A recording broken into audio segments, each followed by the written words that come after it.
Welcome to our journey log and Lady Aviator Beth podcast. I'm your host, Dennis James, and we have an awesome guest. What's so perfect about having Captain Beverley Bass as our guest? Her bio, the word first appears all over the place. So it's perfect that you are the very first guest on the Our Journey Log podcast. Beverly, how are you doing today? Great. Thank you so much for having me. I appreciate Oh, it. oh, wonderful. Happy to have you. Beautiful to see that gorgeous 777 behind you. We're going to talk about your involvement in the 777 program. Now, before we dive into chatting with you, I need to warn our listeners. Captain Bass had the grossest flying job ever, heretofore known as the GFJE. I'm telling you now, I don't send a team of lawyers. Don't pick it in front of our studios. Don't give us harsh emails. Grossest flying job, I'll let her tell you about that. So, Captain Bass, please share with us the story of how you became the first female captain at American Airlines. Well, I have to go back a few years. It was August 1986. And as we all know, everything in the airline world is based on seniority. And two captain bids actually opened up at the DC base. And so I bid that, vacancy and got it. And I didn't know who got the other one. It was just, there were two. I got one was awarded to me. And I started preparing mentally for being the first female captain. I knew that there would be a lot of pressure. I knew there would be a lot of eyes on me.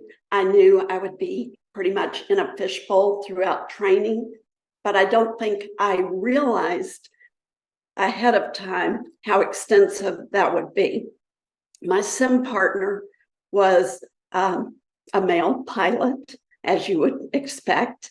And it was so difficult going through training because no matter where we went, whether it was the cafeteria, the hallways, the simulator, the briefing room, it didn't matter. There was so much focus on me. And it was like my poor sim partner didn't have a name. And I felt so terrible for him. So I was always trying to include him and introduce him. And, people would come and stare in the simulator windows. It was a lot, but I must say I was treated beautifully by all of the instructors. Everybody was so supportive. My IOE went fabulous. And I couldn't have asked for it to be any better, even though there was a lot of pressure. Yeah, for those who don't know what IOE is, that stands for Initial Operating Experience. So when you complete your training, you've done ground school, you've done simulators, and then you go fly an actual airplane with a check pilot on board. And you yourself became a check pilot. So Yes. We'll back it up a little bit. Well before 1986, when you were starting down that path. So you grew up in Florida, right? Mm-hmm. You're very active. I could see in your bio, you're hunting, fishing, and you were an equestrian. You tell me about competing in equestrian events. I was a fierce competitor. I was a barrel racer and also in other equestrian events. And I did that for 10 years from the age of 7 to 17. And it wasn't until I came to Texas that my dad sold the ranch and we were out of the horse business. Little did I know I would get back into it with my daughter many years later, who is still competing today. So let's talk about the flying business now. I warned our viewers, I told everybody that you had the grossest flying job ever. I want you to get into that. So I believe, if I read the bio correctly, it was probably 1971 when you started flying lessons. Now, let's put this in perspective on what was going on in 1971. Richard Nixon was the president. That was the year that Southwest Airlines launched its very first flight. For you coffee drinkers, 1971 was the year that Starbucks opened its very first shop in Pike's You, Place you have Market. done your research. That is great. I'm not just a pretty face. Gosh. And all you could buy a house for $28,000. So this is the year that you started flying. So take me there. 71, you say, I'm going to learn how to fly. Did you want to become an airline pilot? Because there was no female role model for you at the time. No, there weren't, but I was always, I would say that maybe I marched to a different beat. And I think it was being an only child that had something to do with that, because I hunted in the Everglades with my father on horseback with a rifle over my shoulder when I was 10 years old. I didn't know that that wasn't a normal thing to do. That's just what I did. We would dive for lobsters in the Bahamas and the Keys. And I think I had to play both roles. I had to be my dad's son and my mother's daughter, because I would do all of these guy things with my dad. And then Monday morning, I'd be in a fashion show with my mother. So I thought that was just the normal way of life. I didn't know Sure. that there were girl jobs and boy jobs, so to speak. But if I was going to be a vet, I was going to be a large animal vet, not a small animal vet. If I was going to be in the airline business, I was going to be the pilot. So I had very high aspirations, and you are so right. I didn't have a single person to guide me through this process. I didn't even know another pilot, certainly not a female pilot. And but when I was like 8 years old, I used to beg my aunt to take me out to the local airport and watch the jets land. And in those days, it was National and Eastern, and it was 727s. And you could stand right next to the chain link fence, which I would do. She had a little Volkswagen Beetle. We would drive out there, and those airplanes would land, and I could just feel the rumbling in my stomach. And I would look through the cockpit, and I thought, oh my gosh, okay, they have the coolest job in the world. And that is really what planted the seed as far as my thinking, could I ever do this someday? So when I was 16, I knew I could start taking flying lessons, and I begged my dad to let me start, but he wouldn't. And it was because of the horse business. He knew that the horses kept me out of a lot of trouble, kept me away from boys, kept me away from parties. And he knew that was a good thing. So he didn't want me to stop going to the horse shows and training horses and all of that. So I didn't get to start flying. When I left for college, we sold the ranch. I came to TCU. And my first summer home, I got in my car and I drove to the local airport, signed up for flight lessons. And I took my first lesson, came home, walked into my parents' house, and I said, I'm going to fly for the rest of my life. That is great. The light bulb screwed in, you knew it, and I'm guessing that competitive fire that you got in your days as a young equestrian, I mean, that same characteristic applied to your pursuit of aviation. You sound so determined. And what's interesting, Dennis, is throughout the years, I've had the opportunity to meet many women airline pilots, and you would not believe how many come from an equestrian background. I've often wanted to do a survey to just see how many came from a background of riding horses, because if you think about it, it's very similar. You're controlling something that is huge. You do it with your hands and your legs and your feet. There's really not a lot of difference in it. That's interesting. A lot of the women have come from a horse background. I've never thought about that parallel. So you take the flying lessons. Now, a lot of folks know that the hard part is building the flight hours until you get your first flying job. But I promised everybody we talk about your grossest flying job ever. So fast forward. You know what I'm talking about. What I'm talking about. Tell me about the grossest flying job ever. Yes, I was so proud of that job. Actually, a Fort Worth mortician by the name of Lynn Stiles kept his Bonanza at our flight school. And the various guys there would, transport the bodies for him. And one day, all the guys were off flying charter flights, and I was kind of the only one around, and he desperately needed to get a body to Hope, Arkansas. And so I said, well, I'd be happy to do it. I've never flown the Bonanza. I didn't know a thing about it. And you needed 500 hours total time to qualify for his insurance. And I only had 300 hours. So he called his insurance company and got a waiver for me to fly that day. So I went out. I don't know if somebody checked me out in the Bonanza real quick or what, but anyway, I transported a young girl. She was 19 years old. She had died from an overdose. And that was my first trip in the Bonanza. I ended up flying for him for 2 years. I logged 400 hours in that airplane. And, it was a small airplane. It had a cargo door that only a stretcher could fit through. And you had to turn it on its side to get it into the airplane. And then the back seats were removed. The right front seat was removed, and you positioned the stretcher so that I had to climb over their face to get to my seat. And they just had a sheet over them. So you kind of always saw the body. Yeah. Okay. I pause for a moment to address our listeners and viewers. I warned you. I feel like that wizard in Monty Python. I warned you. Did you listen to me? No, you knew it all. But you did it. So on the serious side, that speaks to a level of tenacity. That speaks to a level of commitment. Tell me about that characteristic. Like, I'm going to get it done.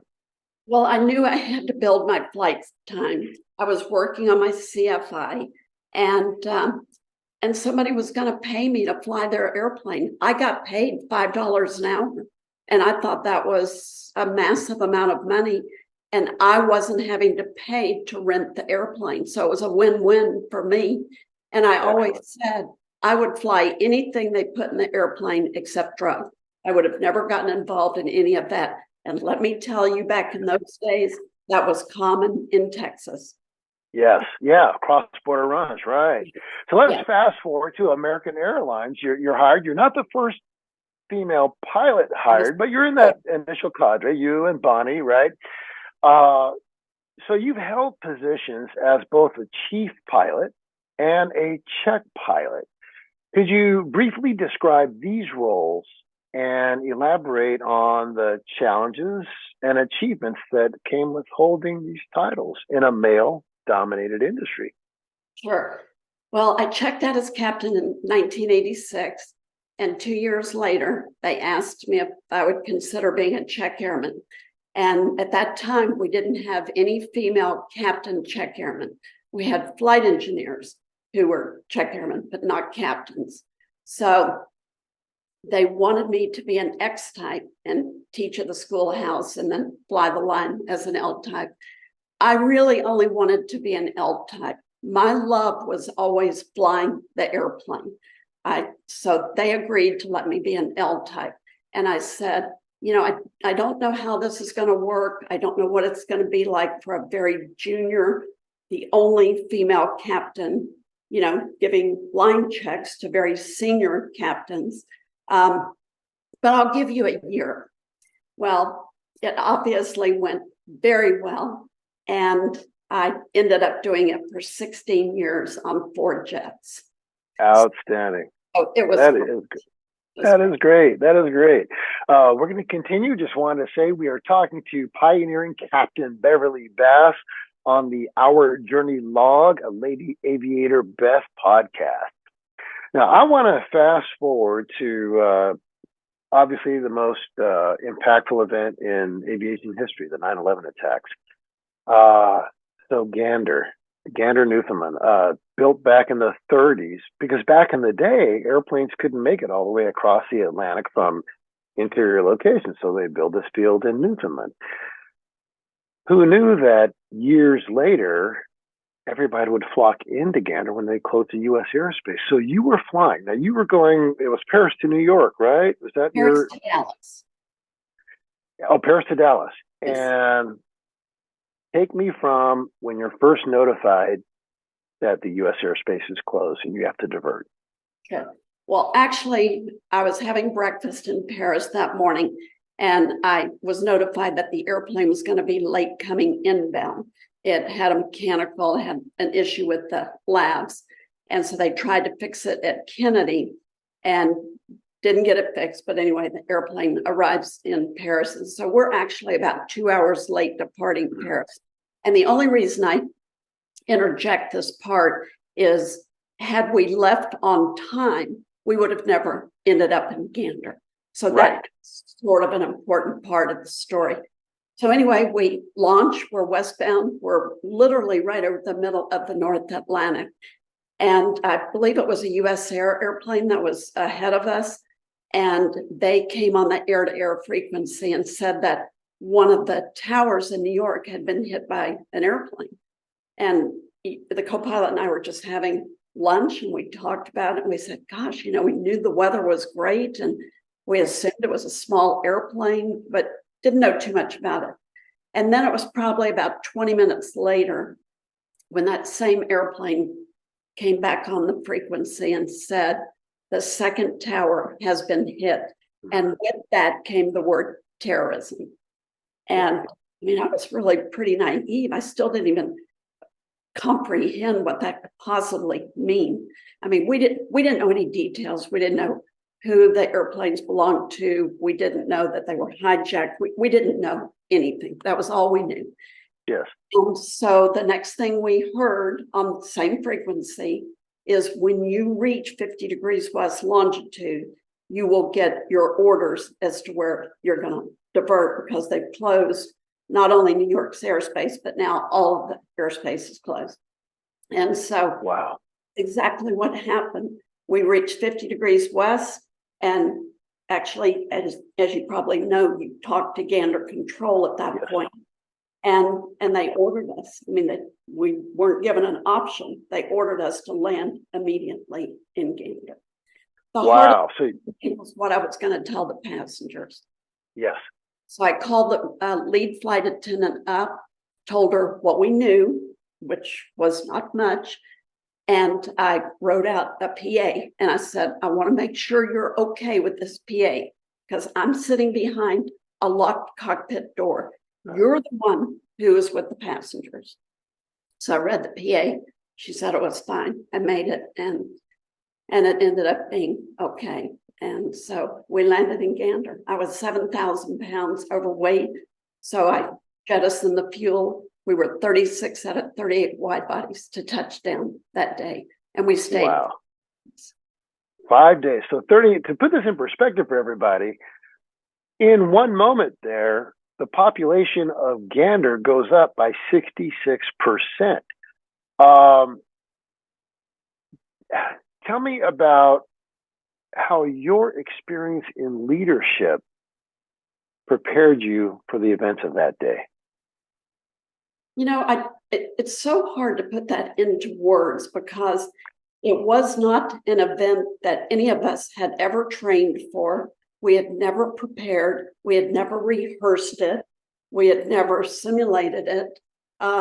So I think probably all of us would say we just kind of went with the flow, minute by minute, hour by hour, and just did what we thought was the right thing to do. We were on the airplane for 28 hours with our passengers before we were able to deplane.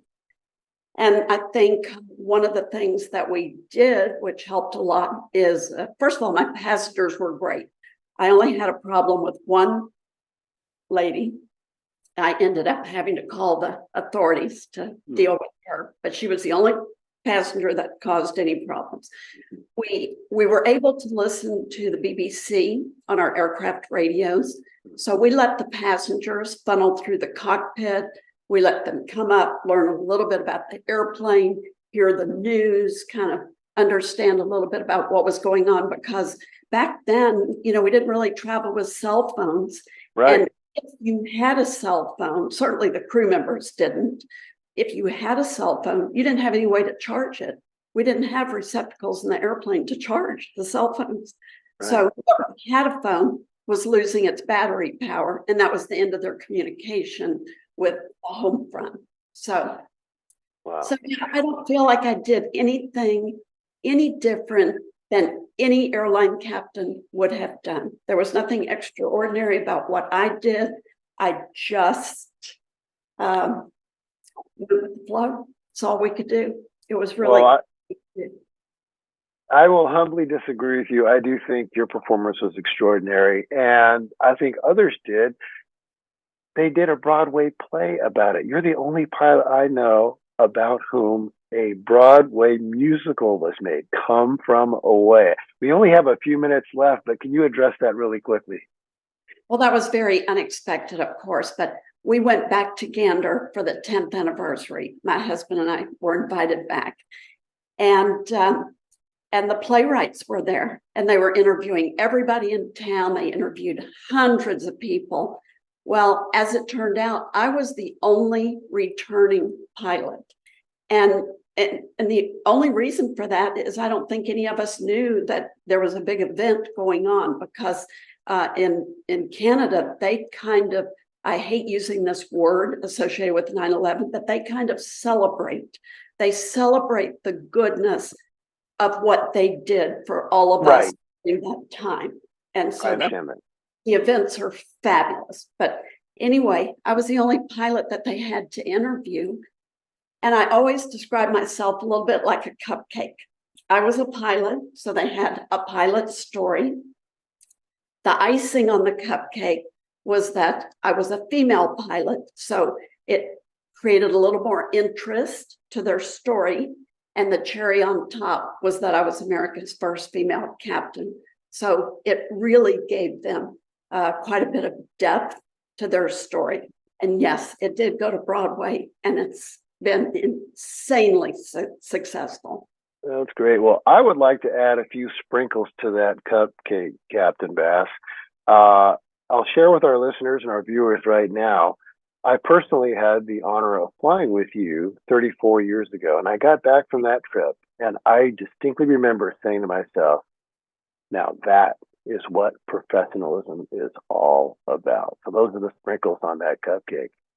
Tell me about that, just from the pilot perspective, not instructing, not writing the manuals, but in the flight deck, cleared for takeoff, and off you go. Describe the feeling of flying that beautiful Boeing 777. Oh, there is no other feeling like it. When you are heading to Tokyo and you're heavy and full of fuel and full of passengers, and you throw those throttles forward, and that beautiful airplane launches down the runway, there is no other feeling like it, and it never goes away. Never. It's that way on every takeoff. It's such a thrill. That's great. I think that plugs into the passion of which you speak, right? Probably. That's great. Yes. Well, thank you. For those who fly the 777, they already know. No explanation is required. For those who don't, oh, they'll be weeping with envy. Thank you for describing your experience as a leader and as a flyer of the 777. And I wanted to address this. You founded the International Society of Women Airline Pilots, ISA. What inspired you to start this organization, and what impact did you hope to achieve through it? Well, actually, I was the co-founder. My partner was Stephanie Wallach, who was a pilot for Braniff. And oddly enough, in 1977, we were literally the only two female pilots living in all of New York City. And so I used to take the Kerry bus to the airport, and one of the workers there said, he said, there's another female pilot that takes the bus. And I said, really? So I gave him my phone number, and she called me, and we used to have lunch together all the time. And one day at lunch, we said, gosh, wouldn't it be fabulous to meet the other ladies who are flying for the airlines? But how do we do that? We don't have the internet. We don't have any way to contact them. How do we even go about it? So we typed up a letter on a manual typewriter, and we mailed it to every chief pilot of every airline that we knew had female pilots from newspaper articles or whatever. And at that time, there were about 44 of us in the US. And our objective in meeting in Las Vegas in 1978, of which there were 21 of us who showed up, we just wanted to meet each other. We wanted to hear their stories. We wanted to know their background. We wanted to see their uniform. We wanted to see what hat they were wearing, what tie they were wearing. So it was strictly social. And it has now evolved into a large organization. We've given out over $1.4 million in scholarship. Wow. To aviators. Yeah. That is so impressive. And one final note, very personal note.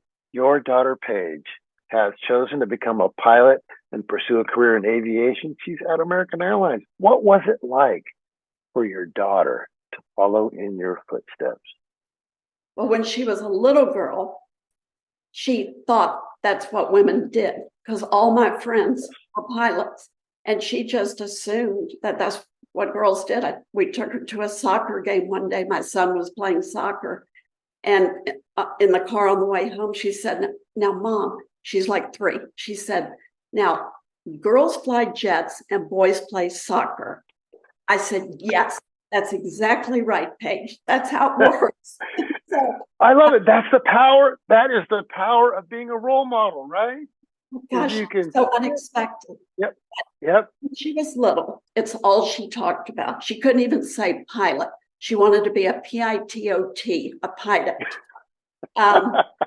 But then Dennis, she was 9 years old when 9/11 happened. And so she spent the lost decade, the 10 years, becoming old enough to realize that my friends lost their jobs. Yeah. We all took huge pay cuts. The airline industry was terrible. So she shifted gears and she wanted to be a surgeon. And so she went all through college as a pre-med student on a path to be a surgeon. She took the MCAT and could have gotten into the school she wanted to go to. And then all of her friends that were already in med school said, don't do it. They said, it's awful. You know, even after you get out of undergraduate school, you're in school another 13 years and all of this. So we were going to lunch one day and she said, Mom, she said, I think I might want to try flying. And I'm like, oh my God, why didn't you tell me this 5 years ago? So I took her straight to the Denton airport, got her a demo flight, and 6 weeks later, she had her license.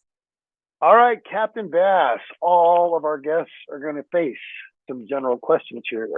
Are you ready for your general questions? I'm ready. I think you are. Question number 1, in your opinion, what is the best way to start the journey toward becoming a pilot? Gosh, you know, it's so different today because there are so many options available. Certainly, if money is not an issue, the normal path for a civilian pilot would be a Part 141 or Part 61 flight school. The airlines today have these academies that you can take out alone and start on a pretty aggressive flight path. Again, not available back when I was flying, but certainly an option today. And then the one that I covet the most probably is the ability to pursue a military career. Even if it's a guard unit, you're flying great airplanes, you're getting paid well to do it. And if you're in a guard unit, then you can fly on the side. So to me, there are a lot of options that we didn't have. I've always been a little regretful, if that's the word, that I never had a shot at going into the military, because that really didn't happen until 1973. The Navy was the first to take women, but I was already so far into my flying that I didn't want to change courses at that point. So a lot of options. Right. Yes, very good. All right, a second question for you, sort of related, but what advice do you have for someone who is just beginning their aviation career? 0 time in the logbook. What advice do you give them? You know, today it's such an exciting time in the aviation business in general, whether it's corporate, airline, whatever.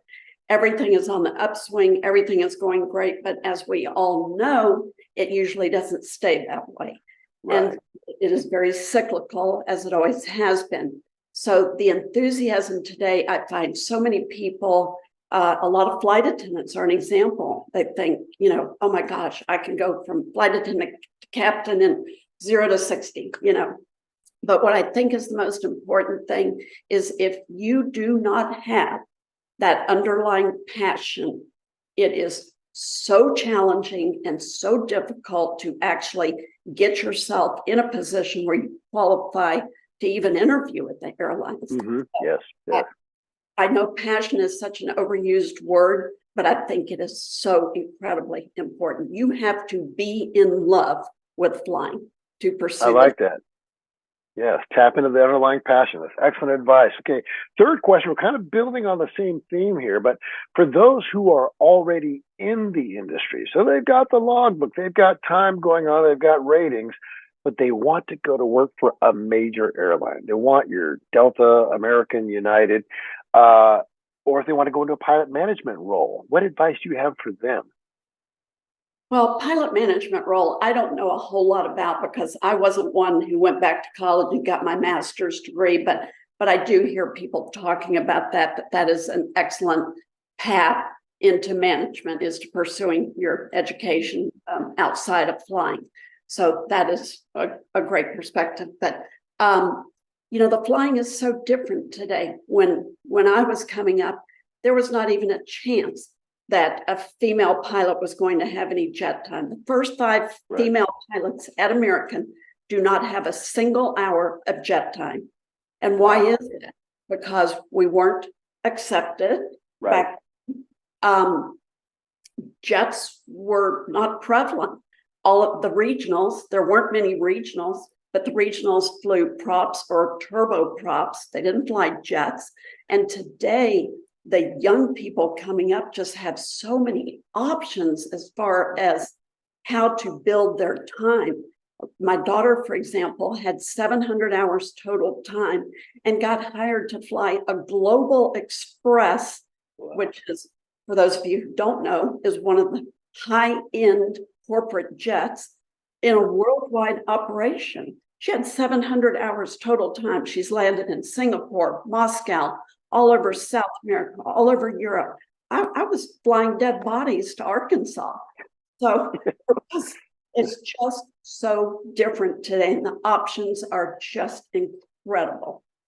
But one thing I just want to say is that you are a part of that list of options growing. You expanded the envelope. So, you had the machete out there and you're hacking away at the thickets.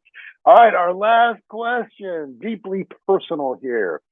What are the biggest lessons that you have learned during your time in the aviation industry? I know this sounds so trite, but I believe it is so important to get along with the people you are working with, because it's an unusual job in that you will fly with hundreds, I don't even know, maybe thousands of people throughout your career. And you have to be able to get along with people. And I think it's one of the reasons that I never had a problem being a captain, being a check airman, briefing. I had to brief guys when I became an X-type who I had flown flight engineer for. They were senior captains and I was their flight engineer, and now I'm their instructor. Right. But I was able to always get along with these people. And as a result of that, you gain their respect. And I think that's the ultimate. Great. Well, thank you so much. We don't grade the general questions, but if we did, A+ material. Captain Beverley Bass, you truly are a pioneer in the industry. You are a paragon of professionalism, and I appreciate your time being our very first guest on the Lady Aviator Beth podcast. And hey, to our viewers and our listeners out there, if you have any inspirational stories in aviation you want to share with us, we're happy to have them. Contact us. Have a great day, Captain Bass. Thank you. Thank you. Thank you for listening to this sample of the Our Journey Log podcast. To access this full episode, please subscribe to Pilot Pathways at LadyAviatorBeth.com.